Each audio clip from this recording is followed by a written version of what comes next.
আসসালামু আলাইকুম। আবাবিলের মোকাবেলায় আব্রাহা। দেখতে দেখতে পাখির ঝাঁক খুব কাছে চলে আসে। উড়ে এসে যেন থমকে দাঁড়ায় আব্রাহার বিরাট বাহিনীর ঠিক মাথার উপর। পাখির ঝাঁক দেখে আব্রাহার চোখে মুখে ফুটে উঠে হাসির ঝিলিক।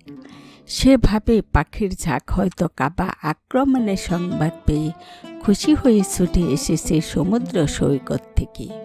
অভিনন্দন জানাচ্ছে আব্রাহার বাহিনীকে। সেনাপতি আব্রাহার স্বপ্নের ঘোর তখনও কাটেনি। এরই মধ্যে সারা বাহিনীতে পড়ে গেল এক তুমুল শোরগোল।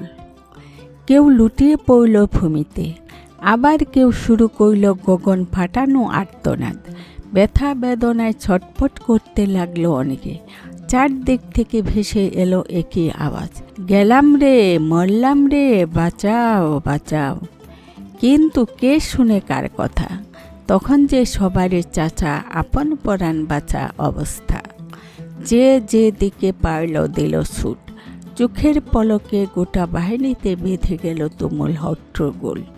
ভয়ে সংশয়ে আব্রাহার মুখের হাসি হাওয়ায় মিলিয়ে গেল।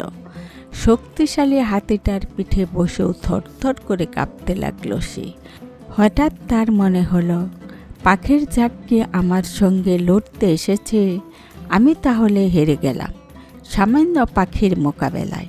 এই বিশাল বাহিনী বিরাট হাতে সবই কি বিফলে গেল? আসসালামু আলাইকুম।